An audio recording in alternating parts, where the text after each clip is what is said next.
Bonjour, bienvenue à tous et à tous à notre séance webinaire pour annoncer des nouvelles de MITAX pour le personnel de service de recherche des établissements postsecondaires.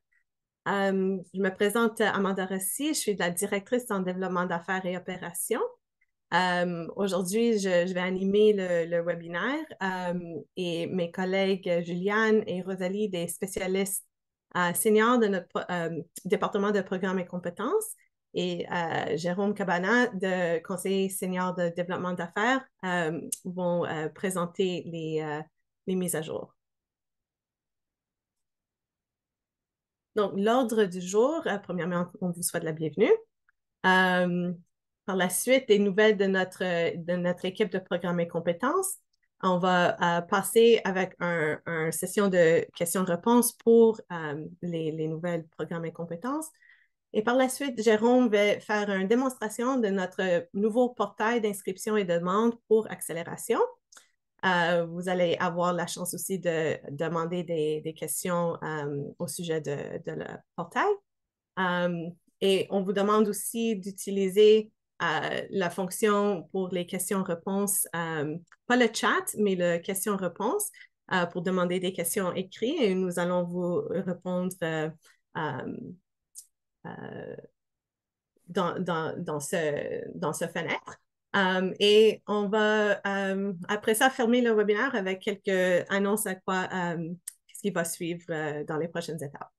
Donc, je vais passer la parole à Rosalie pour nous annoncer les changements pour l'équipe des programmes.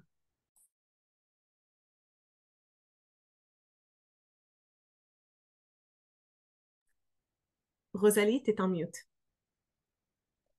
Désolée. Bonjour à tous, je suis Rosalie Bellibi, spécialiste senior bilingue à programmes et compétences dans l'équipe programmes et compétences de MITAX. Donc, je vais débuter la présentation. Alors, c'est un plaisir de vous retrouver aujourd'hui. Ma collègue Juliane et moi allons vous présenter une série de mises à jour sur notre programmation et le processus de candidature qui s'y rapporte. Alors, prochaine slide. Je vais commencer par vous expliquer ce qui a motivé certains des changements qui concernent notre formulaire accélération. L'été dernier, nous avons entrepris un examen approfondi des programmes accélération et stages de stratégie d'entreprise.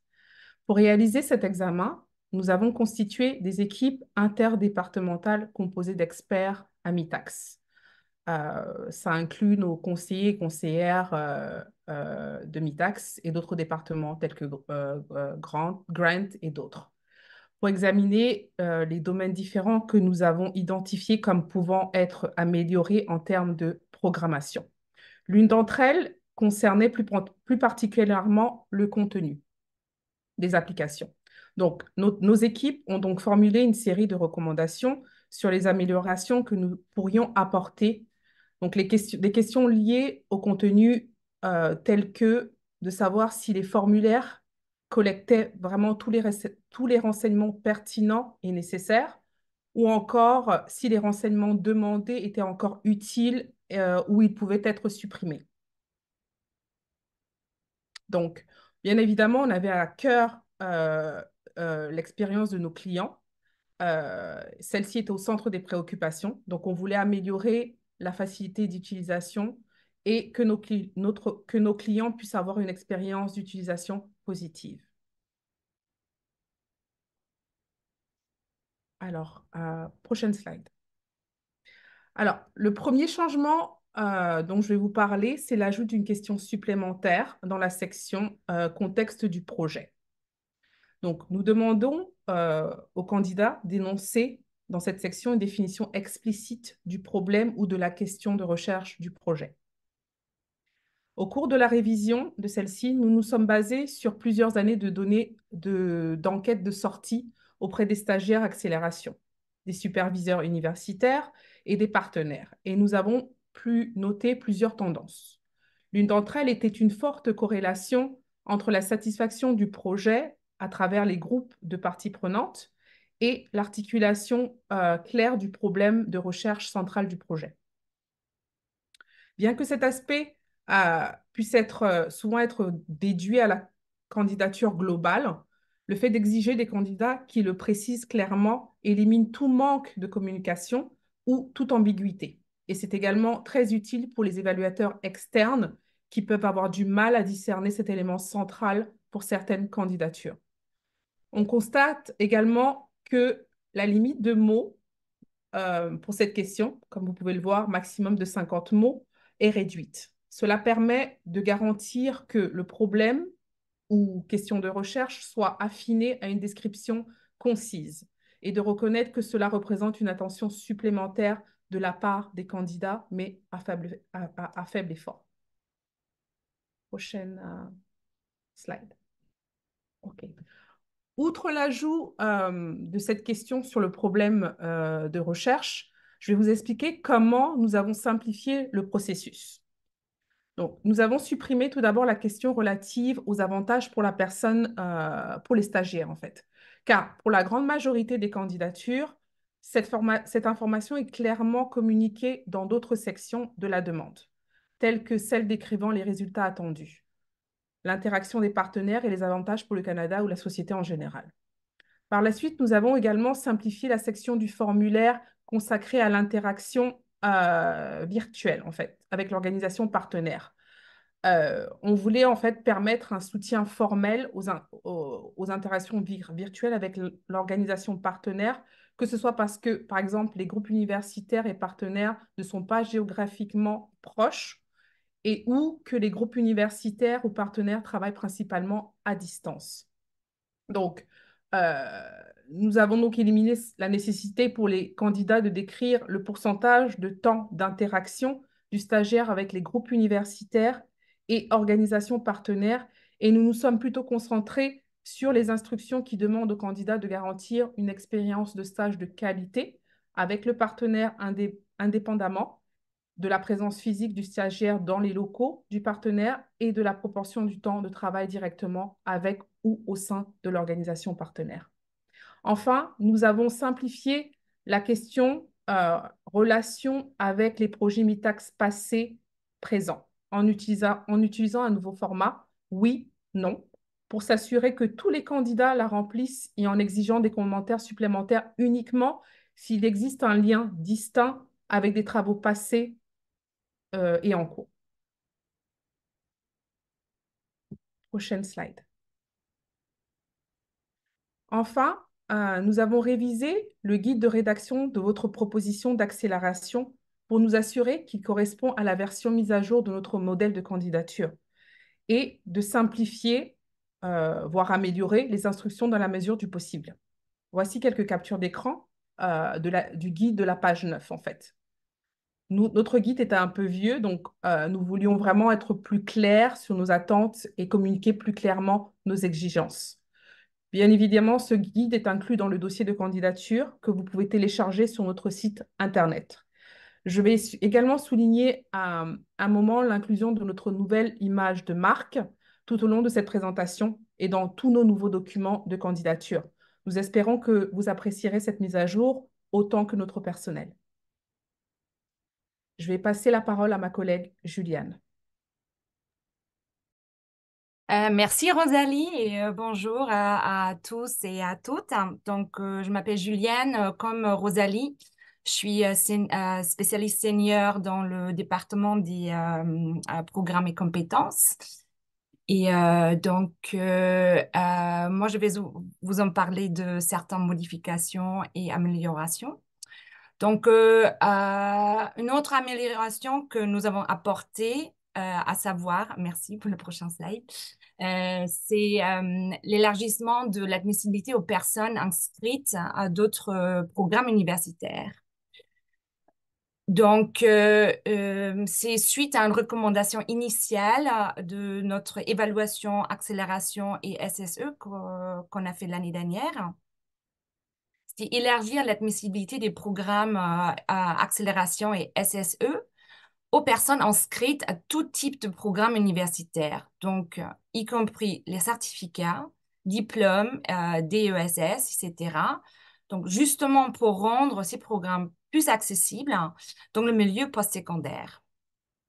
Donc, cette recommandation est motivée par nos efforts continus pour améliorer l'accessibilité de nos programmes dans le domaine de l'enseignement postsecondaire, mais aussi qu'on a reçu beaucoup de demandes et de feedback concernant l'admissibilité d'autres types de programmes universitaires qui sont de plus en plus fréquentes.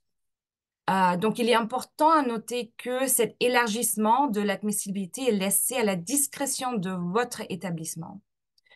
Donc, c'est à votre établissement de décider et de déterminer qui sont les personnes étudiantes que vous souhaitez autoriser à participer. Donc, MITAX vise surtout à éviter de réglementer l'éligibilité à travers de larges éventails des types de programmes non diplômants disponibles. Toutefois, il est essentiel de souligner que les stagiaires potentiels doivent conserver son statut étudiant pendant toute la durée du stage et doivent avoir le temps et la capacité de se consacrer à un projet à temps plein pendant la durée de leur stage. Prochain slide. Donc, c'est pour cette partie. Je vais passer à la prochaine partie sur les formules de stage en format virtuel et hybride pour les programmes accélération SSE et élévation. Prochain slide. Donc, il faut noter qu'il ne s'agit pas des nouveaux changements. Donc, nous formalisons justement les pratiques que nous avons mises en place en mars 2020, à l'instar du monde entier. Donc, nous ne voulions pas procéder à un changement formel sans l'avoir examiné en profondeur, parce que les échanges directs avec l'organisation partenaire et la supervision qu'elle doit assurer pendant une partie du stage font partie intégrante des programmes accélération, SSE et évaluation. Donc, comme vous le savez, donc avant la pandémie de COVID-19, MITAX demandait à l'ensemble des stagiaires de passer du temps dans les locaux à l'organisation partenaire, justement pour bénéficier de ces échanges et cette supervision, mais c'était en personne. Donc, entre-temps, nous avons eu le temps de recueillir des données sur les résultats des stages virtuels. Et justement, on a constaté que même si l'interaction en personne semble présenter certains avantages, les stages ou les stagiaires ou les stagiaires interagissent à distance avec le partenaire donnent également des très bons résultats. Donc, nous encourageons l'interaction en personne lorsqu'elle se justifie, mais nous comprenons également que de nombreux lieux de travail, comme MITAX ailleurs, sont désormais hybrides ou à distance et nous voulons que nos stagiaires soient en mesure de participer à de tels environnements. Donc, cela va changer. Cependant, veuillez noter que cela ne s'applique pas au programme Accélération internationale et BRG, donc le GRA. Donc, ce sont des programmes de mobilité internationale qui nécessitent le déplacement en personne. Donc, pour cette raison, les déplacements et le temps passé dans les locaux avec les collaborateurs et collaboratrices sont toujours requis, mais uniquement pour ces programmes-là, donc les programmes internationaux. Prochain slide. Donc, en ce qui concerne les changements que vous verrez sur le formulaire de demande, donc, Rosalie vous a déjà montré que nous allons supprimer la question sur les pourcentages. Donc, nous leur demandons simplement de cocher une case, de nous indiquer s'il s'agit d'une formation sur place, virtuelle ou hybride. Donc, puis, se vraiment concentrer sur la description, ce qu'ils font. Donc, la section relative à l'interaction avec le partenaire doit décrire clairement l'interaction prévue. Donc, lors de la rédaction de leur demande, les personnes participantes devraient vraiment se pencher sur la nature des échanges avec l'organisation partenaire et planifier les échanges et une supervision de haute qualité, que ce soit en personne, virtuellement ou en hybride. Donc, on veut vraiment que nos candidats se concentrent sur cette description et ils réfléchissent à la manière dont ils vont s'impliquer. et aussi que l'organisation partenaire réfléchisse à la manière dont elle va s'impliquer avec le stagiaire. Donc, comme j'ai déjà mentionné, donc Mitex ne privilégie pas un type d'interaction par rapport à un autre, mais si la description de l'interaction soit claire et évidente. Prochain slide. Donc, on passe à un autre sujet. On a pas mal des modifications. Donc, le prochain sujet dont je vais vous en parler est l'examen des programmes. Donc, Rosalie a déjà mentionné auparavant. Prochain slide. Merci.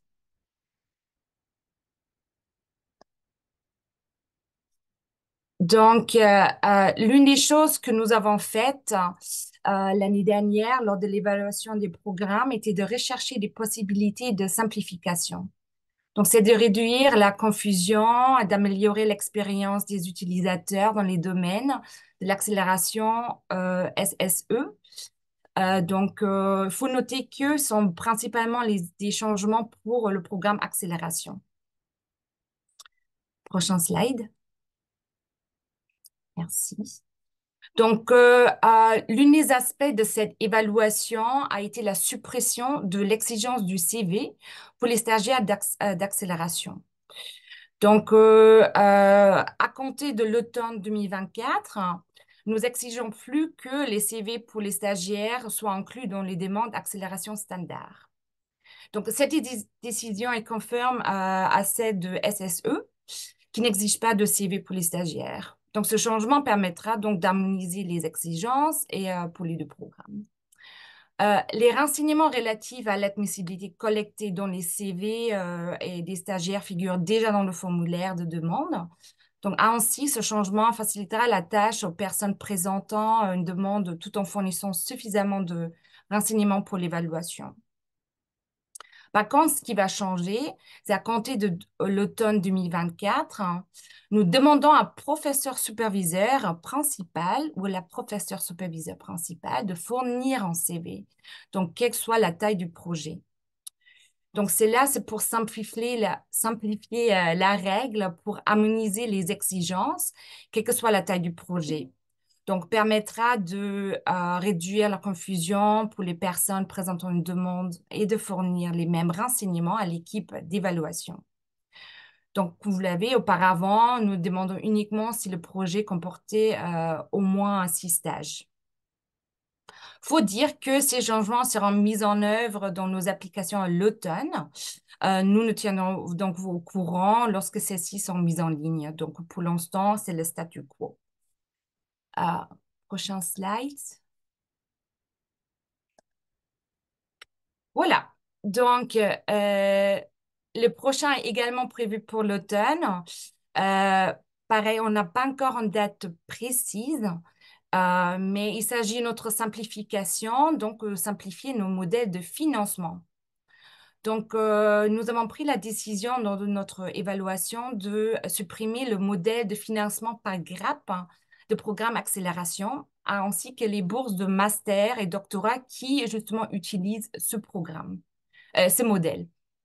Donc, c'est pour but de changer, pour simplifier notre offre accélération.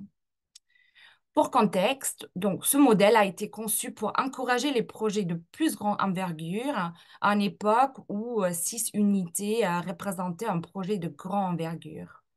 Étant donné justement que Mitex propose désormais suffisamment de souplesse dans le cadre de l'offre standard accélération pour soutenir les étudiants à la maîtrise et au doctorat respectivement pendant 2 ou 4 ans, les subventions à la maîtrise et au doctorat ne sont plus nécessaires et apportent une confusion inutile.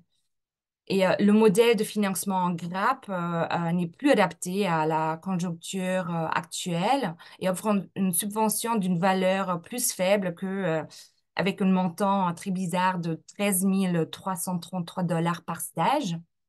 Donc, c'est pourquoi nous ne proposons plus cette option au-delà de l'automne 2024. Cependant, il faut noter que l'éligibilité des étudiants en master et doctorat ne change pas. Ils peuvent toujours utiliser notre programme il constitue une grande partie du public de ce programme et donc c'est un public très important pour Mitax. Donc, c'est simplement cette offre spécifique de modèle de financement qui va disparaître. Donc, rien change. Nous supprimons ce modèle de financement lors de la phase de candidature l'automne.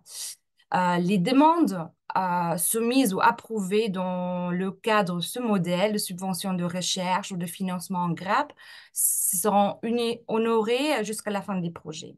Donc, il faut noter ça. Slide suivant. Alors, donc par la suite, les deux derniers mises à jour, donc que Rosalie et moi vous en parlez. Donc la première est l'introduction d'une proposition de recherche express pour les demandes accélération d'une ou 3 unités. Prochain slide, merci. Donc, cela a été mis en place la semaine dernière sur notre portail d'application. Donc, c'est Life. Donc, au cours de cette présentation, nous pourrons donc mettre en évidence certains de ces changements. Donc, Mitex met en place un modèle de proposition de recherche express destiné aux demandes comportant 1 à 3 unités de stage. Donc, l'objectif est de simplifier le processus de candidature pour des petits projets et aussi, par conséquent, le temps de passer à remplir la demande. De plus, Mitax instaure actuellement des mécanismes visant à réduire le délai de réponse pour les projets accélération avec 1 à 3 unités. Donc, globalement, nous nous attendons à ce que ces changements améliorent l'expérience des demandeurs et des demandeurs et accélèrent la décision de financement.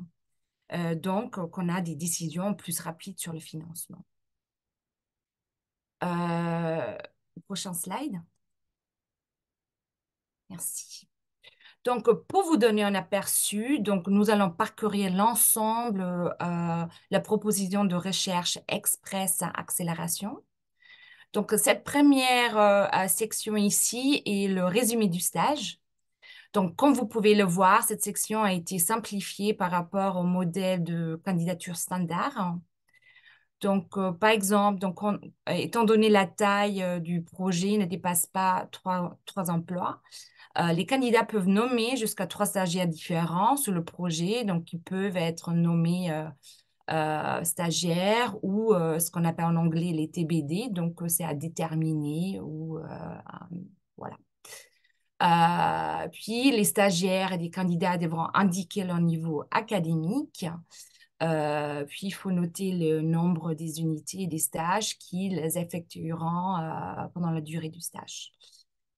Et par la suite, je pense que je vais passer la parole à Rosalie qui va reprendre sa modèle. Merci.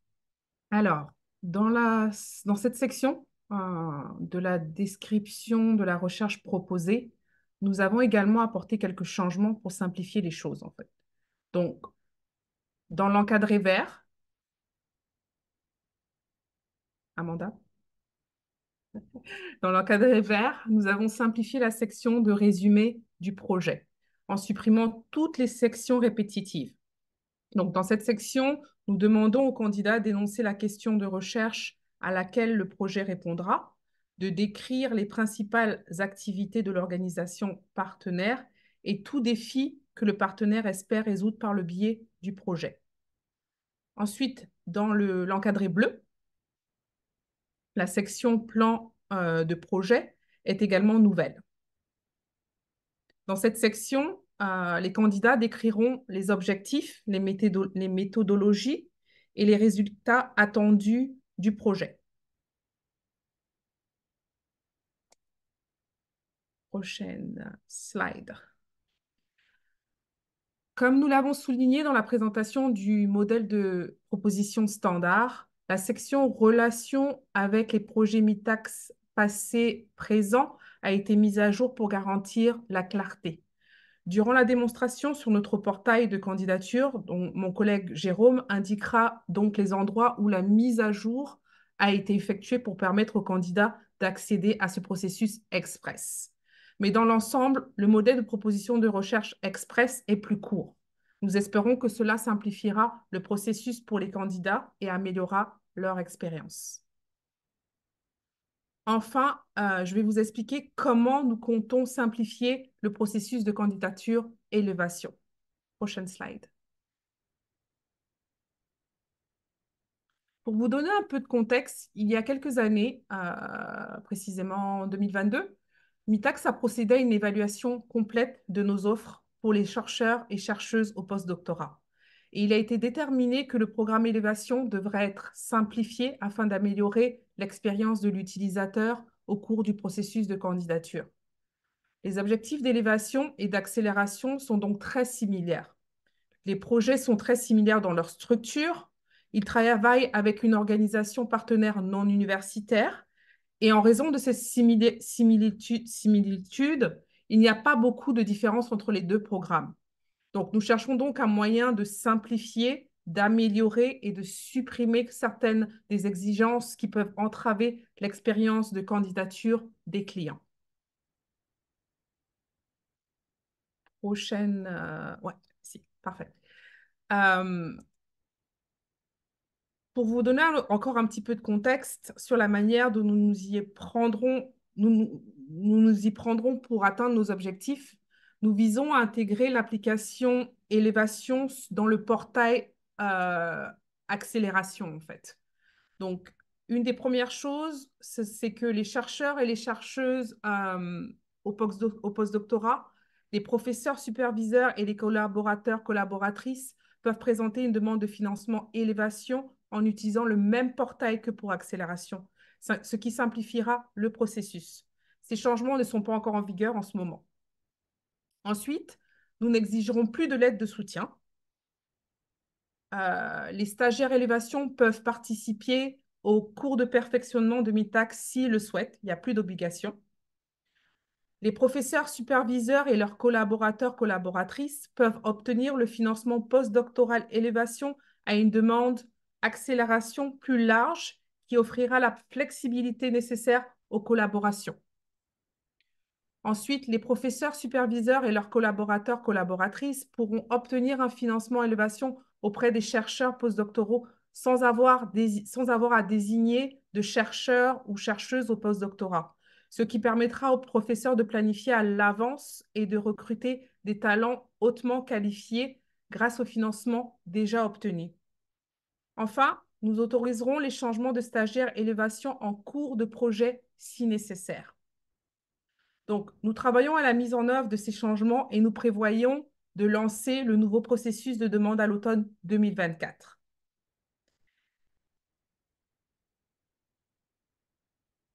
Je vais passer la parole à ma collègue Amanda qui va clôturer la partie programmation. Merci beaucoup, Juliane et Rosalie. Donc, nous n'avons pas de questions dans le questions et réponses, la fenêtre questions et réponses. Alors, on va passer à la démonstration et on peut prendre des questions à la fin. Donc, Jérôme, je vais arrêter de partager mon écran. Oui, merci Amanda. Donc, bonjour tout le monde. Jérôme Cabana, moi je fais partie de l'équipe de conseillers conseillères de Mitacs. Donc, je vais vous présenter le nouveau portail Accélération. On utilise l'acronyme PID en français, donc le portail d'inscription et de demande. Sinon, le RAP en anglais, Registration and Application Portal.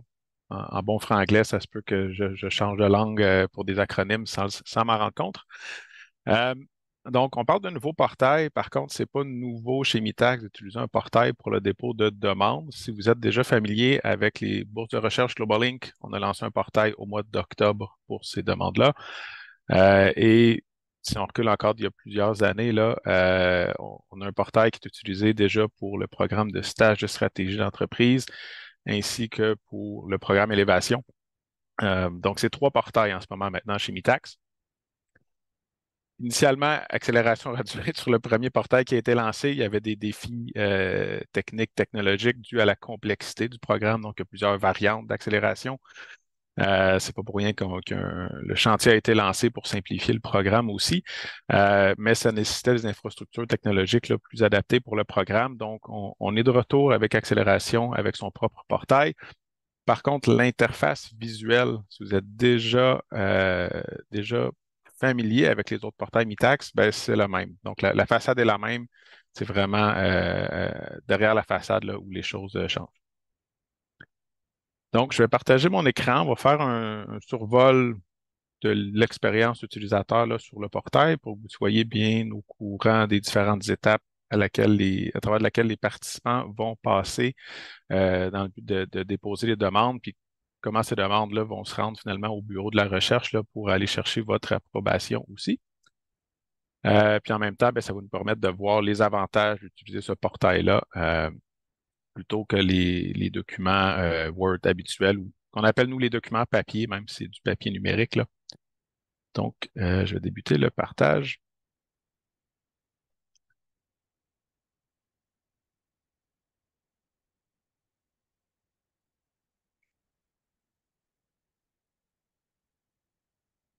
Okay, donc, vous voyez bien mon écran.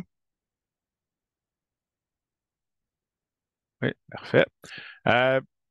Donc, disons, je suis sur le site web du portail, donc le lien est accessible là, du site web de Mitax. Les gens vont sur la page du programme Accélération. Tenez pas compte de l'URL en haut. Je suis sur un serveur test. L'URL ne fonctionnera pas si vous n'êtes pas connecté au VPN de Mitax. Donc, si je vais ouvrir une session, je vais me connecter avec un compte en tant que professeur. Et j'aboutis sur mon tableau de bord, donc où je vais voir les demandes qui sont en cours de préparation en haut, puis les demandes qui ont déjà été déposées. Donc ici, on voit plein de demandes qui ont été faites dans le cadre de différents tests là, avant le lancement du portail. Donc, on va commencer par regarder comment fonctionne la création d'une demande. Donc, si on crée une nouvelle demande, mettre un titre fictif, on sélectionne une demande pour le programme, donc Accélération. Pour l'instant, sur ce portail-là, c'est le seul programme qui l'utilise. Et aussi, fait important, présentement, le portail est lancé, il est actif. Il y a une période de grâce quand même pour l'utilisation des formulaires classiques qui arrivent à échéance quand même bientôt, mais ce n'est pas toutes les demandes d'accélération qui présentement se qualifient pour être déposées sur le portail. Il y a des critères, ils sont inscrits sur la page web du programme. Donc, si je change là, la page du programme Accélération, je vais dans la section déposer sa demande, puis les critères sont ici. C'est appelé à changer au fil du temps. Donc, présentement, ça supporte vraiment les demandes, pour dire accélération standard, donc accélération seule, pas de demande conjointe avec d'autres organismes subventionnaires, là, CRSH, CRSNG ou les RSRI ou autres. Pas de demande d'accélération entrepreneur, pas d'accélération internationale.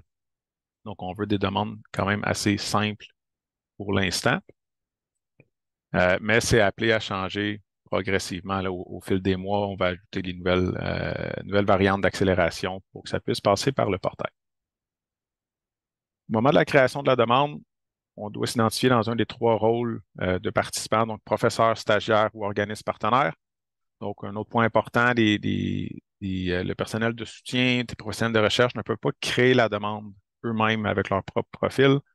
Par contre, c'est possible d'inviter ces personnes-là par la suite pour qu'ils aient accès à la demande et puissent contribuer là, à la rédaction.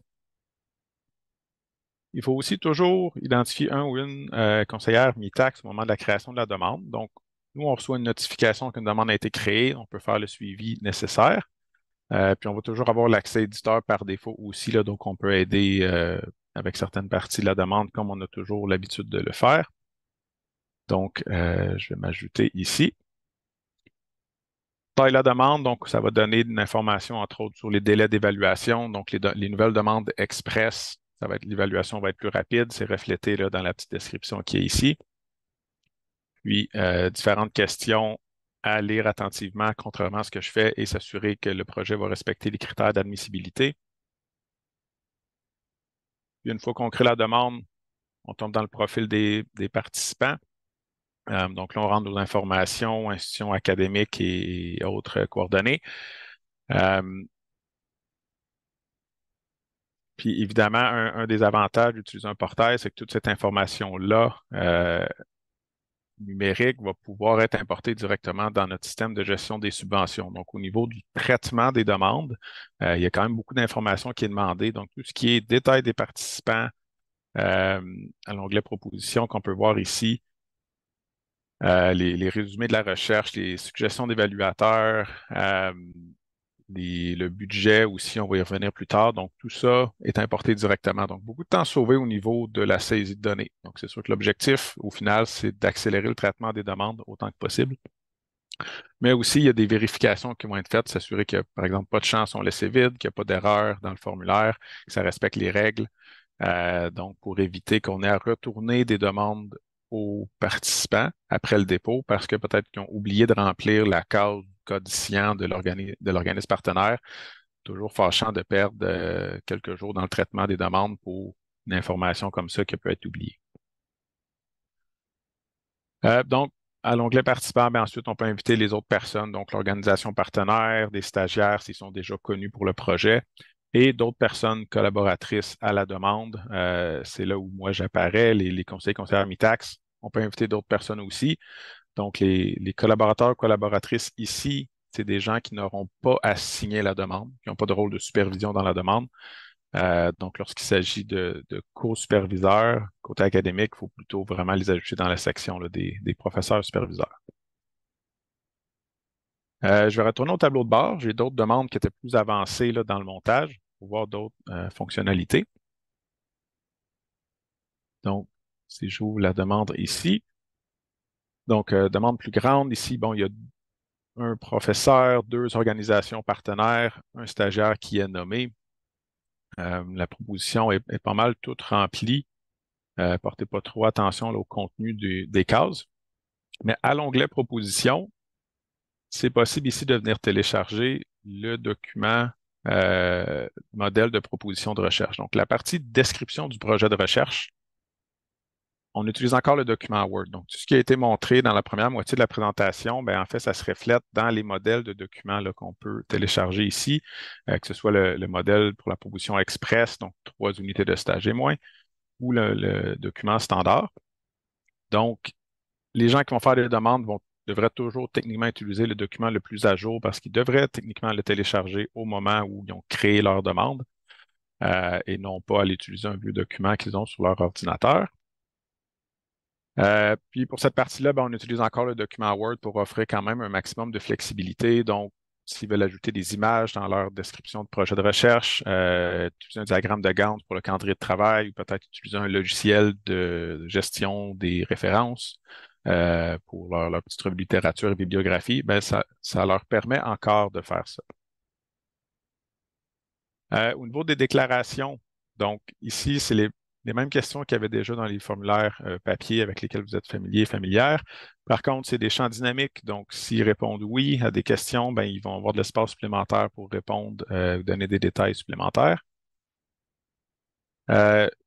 Suggestion d'évaluateur aussi, c'est un champ où peut-être vous vous en rendez pas compte, mais où on retourne beaucoup de demandes parce qu'il y a des erreurs, parce que, par exemple, quelqu'un va suggérer un évaluateur de la même institution académique. Donc, si je mets quelqu'un de l'Université de Sherbrooke ici, il y a une erreur parce qu'il y a des gens de l'Université de Sherbrooke dans cette demande fictive. Si je veux mettre une 3e suggestion de HEC, il y a une erreur encore une fois parce qu'il y avait déjà 2 suggestions de HEC. Donc, on élimine ces erreurs-là qui parfois glissent entre les mailles et qui sont attrapées plus tard chez MITAX. Donc, normalement, on sauve du temps là, dans le traitement des demandes par la suite.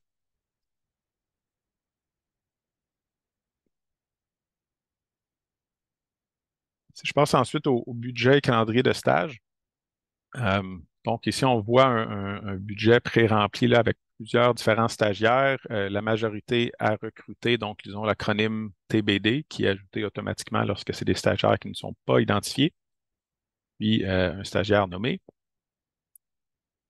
Si on va voir un petit peu comment fonctionne le budget pour une personne, donc on identifie la personne, programme d'études, la date de début. Encore une fois, on vérifie que la date est réaliste. Donc, si c'est moins de 2 mois après la date où ça s'est rempli, ça donne une erreur. Donc, on veut que les gens quand même aient conscience des délais d'évaluation de la demande en prévoyant le début du stage. S'il y a plusieurs professeurs superviseurs dans la demande, bien, on peut identifier qui supervise, co-supervise, qui va être personne titulaire de compte, donc superviseur principal, modèle de financement. Donc, on peut déjà imaginer que à l'automne, on sait que le financement par grappe va disparaître, donc cette option-là ne sera plus là. Par contre, avec élévation qui va être intégrée dans accélération, bien, le modèle de financement devrait s'ajouter ici lorsque les personnes stagiaires sont au postdoc. Donc, quand ces changements-là vont être en vigueur, bien, en fait, ça va être déjà disponible sur le portail. Au niveau des organismes partenaires, même chose, on peut ici maintenant facilement indiquer quels partenaires vont interagir avec la personne stagiaire et qui paye. Donc, montant de contribution par unité de stage. Donc, dans un scénario comme ici, les deux partenaires sont impliqués. Ça pourrait être juste un, ça pourrait être les deux et ils se partagent la facture. Donc, ça, c'est une fonctionnalité qu'on n'a pas dans le document Excel de budget présentement. Maintenant, on peut facilement séparer là, les contributions des partenaires pour chaque stagiaire avec beaucoup de granularité.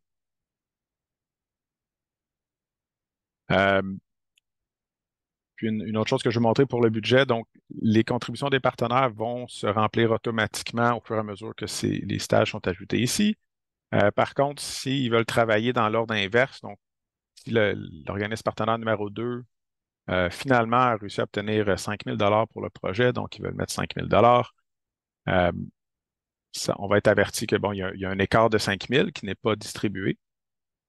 Et si on va au dernier onglet, passer en revue la demande, c'est là aussi on peut avoir un avertissement de tout ce qu'il y a de pas correct dans la demande. Donc, ça va sortir ici, il y a de l'argent qui n'est pas distribué.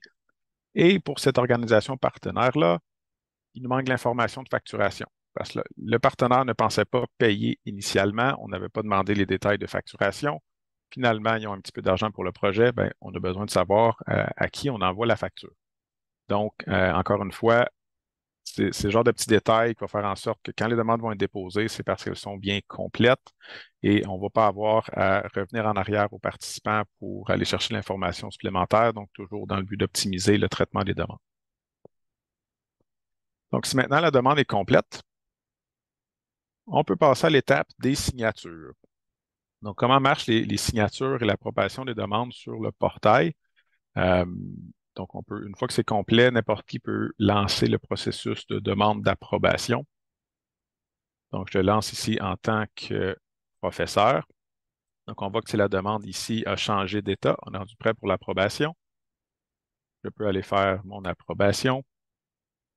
Donc, on me rappelle l'engagement financier des partenaires. On me rappelle de communiquer à Mitacs le plus rapidement possible tout changement au projet. Donc, s'il vous plaît, n'attendez pas à 1 an et demi plus tard pour nous avertir qu'un étudiant n'a finalement même pas fait sa maîtrise et qu'il doit être remplacé. Ça arrive surprenamment fréquemment. S'il vous plaît, dites-nous-le le plus rapidement possible. Donc, on encourage les gens à télécharger la demande, ce que je vais faire juste après pour vous montrer aussi comment la signature est reflétée dans le document. Puis, si tout est beau, la personne peut approuver. Puis ensuite, ça va être aux autres personnes, là, participants de la demande, ils peuvent le faire. Tout le monde peut le faire en parallèle, évidemment. Si je télécharge, en fait, vite, je vais vous montrer la signature pour l'organisme partenaire aussi. Donc, j'ai une autre fenêtre ici où je suis connecté en tant qu'organisme partenaire.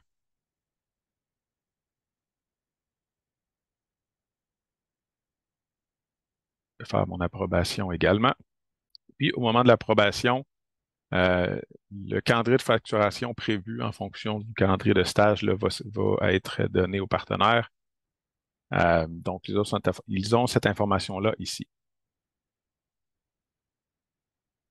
Les demandes, une fois qu'ils sont à l'étape déjà de signature aussi, c'est important de le savoir, c'est impossible d'apporter des modifications. Si quelqu'un veut modifier quelque chose, donc une information erronée, des changements à apporter au budget, peut-être une déclaration qui n'a pas été faite, il faut ramener la demande à l'étape d'ébauche. On fait le changement, puis ensuite, tous les participants doivent signer la demande à nouveau. Maintenant, une fois que tout le monde a signé, on tombe à l'étape prêt pour le bureau de la recherche. Et à ce moment-là, il faut télécharger la demande. Je vais vous donner un exemple ici.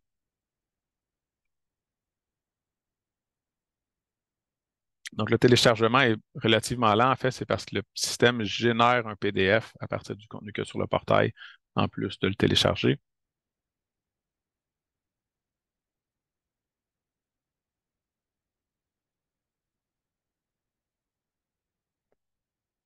Puis, c'est ce document-là, en fait, le PDF qui va être envoyé au bureau de la recherche pour la dernière signature.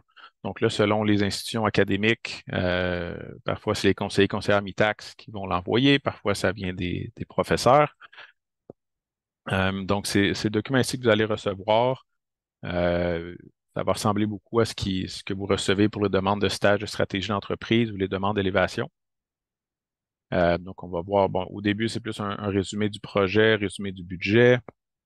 Ensuite, ça, c'est le document proposition de recherche que j'ai rempli et téléversé. Là, dans ce cas-ci, j'ai téléversé le document en vide. C'est vraiment la partie du portail où on a moins de contrôle là, sur la vérification du contenu, donc quels documents les gens vont téléverser. Les déclarations vont sortir, les suggestions d'évaluateurs, le budget. Donc, ici, on a le budget détaillé là, pour chaque personne stagiaire, une colonne par personne. Vous allez voir tous les détails, donc le montant réservé à la location pour chaque unité de stage, contribution d'organismes partenaires, le financement total, ainsi de suite. Là, il y a vraiment beaucoup de lignes. Juste garder en tête s'il y a un changement de modèle financier pour une même personne. Par exemple, s'ils font une unité à 15 000 pour débuter le projet, puis ensuite ils changent pour des unités à 10 000 parce qu'ils n'ont pas besoin de la portion fonds de recherche de la subvention, mais la même personne pourra apparaître dans deux colonnes. Il faut quand même surveiller les noms en haut. Mais c'est déjà un peu comme ça que ça fonctionne aussi dans le fichier Excel. La même personne peut être sur deux lignes différentes lorsqu'il y a des changements au type de budget utilisé.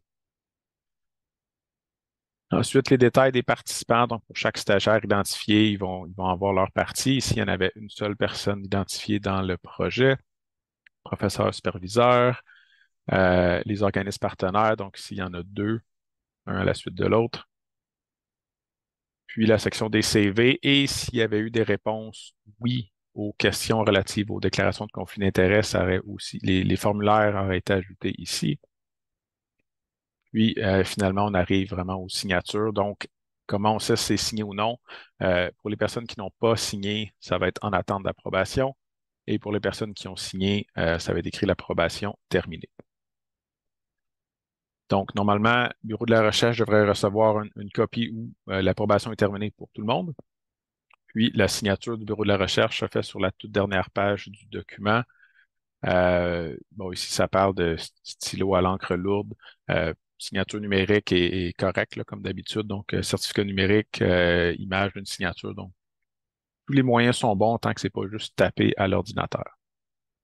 Puis ensuite, pour le dépôt des demandes, donc je vais retourner à une autre demande. J'avais pas prévu que la barre de partage allait cacher mes boutons. OK. Donc, cette demande-ci était prête pour la signature au bureau de la recherche. Donc, je peux aller sur la page où ici, normalement, on peut créer un document pour l'approbation. En fait, c'est la même chose que de télécharger la demande de n'importe où ailleurs sur le portail. Puis, une fois que c'est signé, on peut téléverser la page signée par le bureau de la recherche ici. Ici, je vais prendre un document au hasard là, pour les fins d'exercice.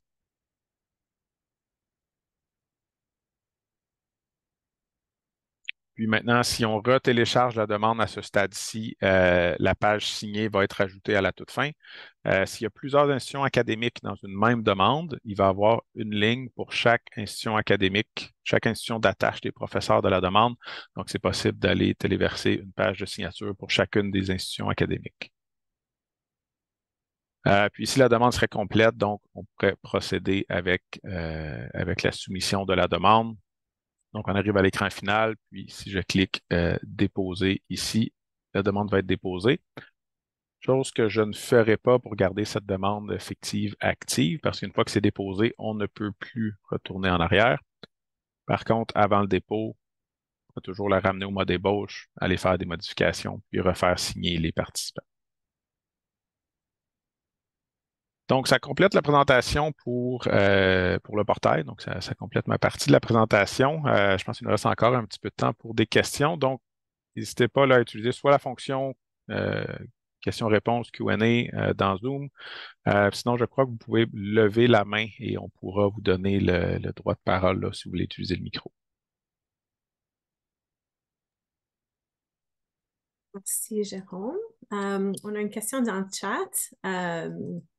Donc, à partir de quand il ne sera plus possible de remplir une demande papier pour accélération standard? Donc, certains types de demandes d'accélération ne sont pas encore disponibles sur le portail, donc il faut continuer à qu'ils soient être soumis sur papier. Les demandes actuellement en cours de développement sur papier pourront être soumises telles quelles. L'ancienne version de la proposition est éligible jusqu'au 28 juin 2024. Et tous les demandes qui sont éligibles maintenant pour le portail doivent débuter dans le portail pour aller avant. Donc, on va avoir une date limite qui va être confirmée prochainement pour les projets qui sont disponibles. Et vos conseillers en développement d'affaires vont vous aider à suivre le processus comme d'habitude. Donc, pour conseiller les participants pour soit monter leur proposition avec le portail ou avec les documents.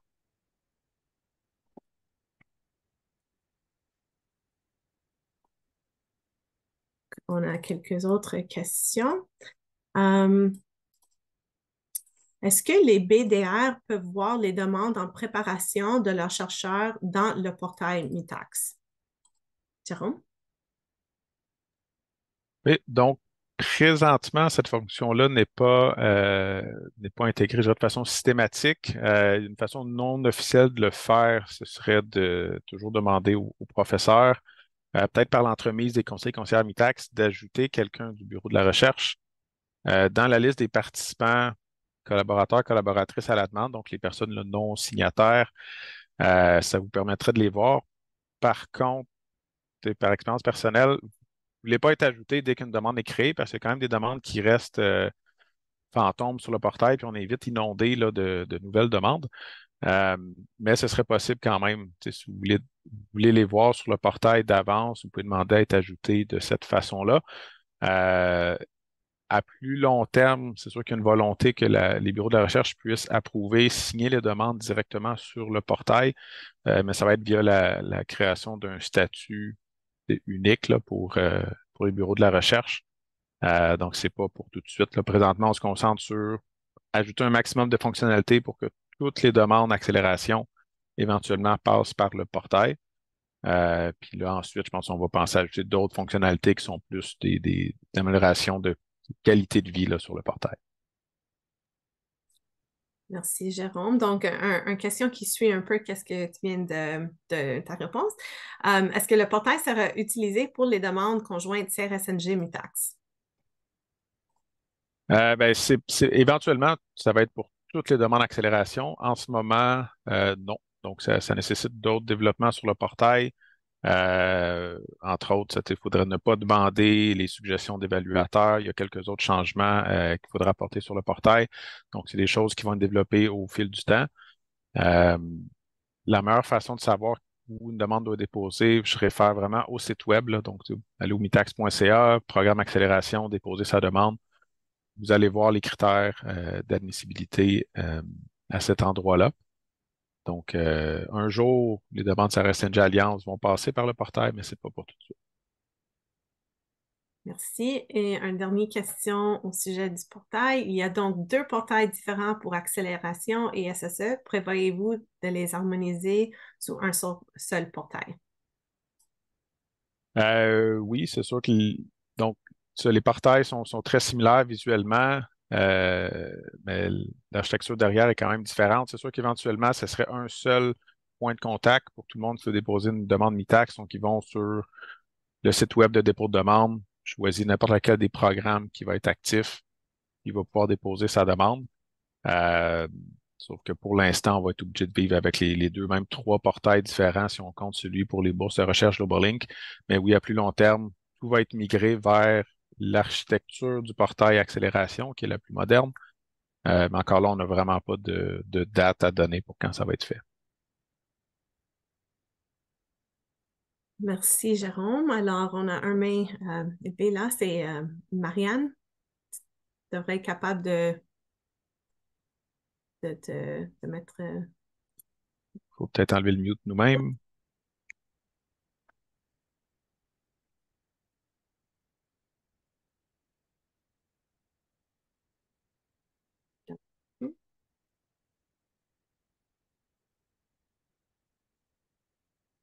Peut-être Marianne est partie.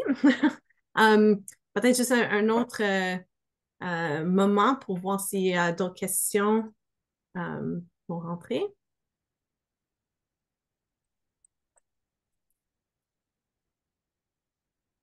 OK. Donc, juste quelques derniers mots. Merci beaucoup, Juliane, Rosalie et Jérôme, pour la présentation. J'espère que ça a été très utile pour nos partenaires des institutions postsecondaires. Pour les prochaines étapes, la semaine prochaine, si vous vous êtes inscrit, donc tous vous ici présents aujourd'hui, mais aussi les autres qui sont inscrits, qui n'ont pas pu participer aujourd'hui, vont recevoir un lien pour l'enregistrement et aussi les diapos de la présentation. Et nous allons aussi vous envoyer un sondage très bref pour avoir votre opinion et vos suggestions sur le format de ce webinaire, si vous l'avez apprécié, si vous avez des suggestions pour améliorer le format par la suite. Aussi, comme on a présenté, il y a plusieurs plusieurs mises à jour qui vont être mises à jour au cours de temps, donc d'ici à l'automne. Donc, on vous tient au courant avec des communications par courriel et aussi parmi les conseillers et conseillères MITAX pour annoncer les mises à jour au cours de temps.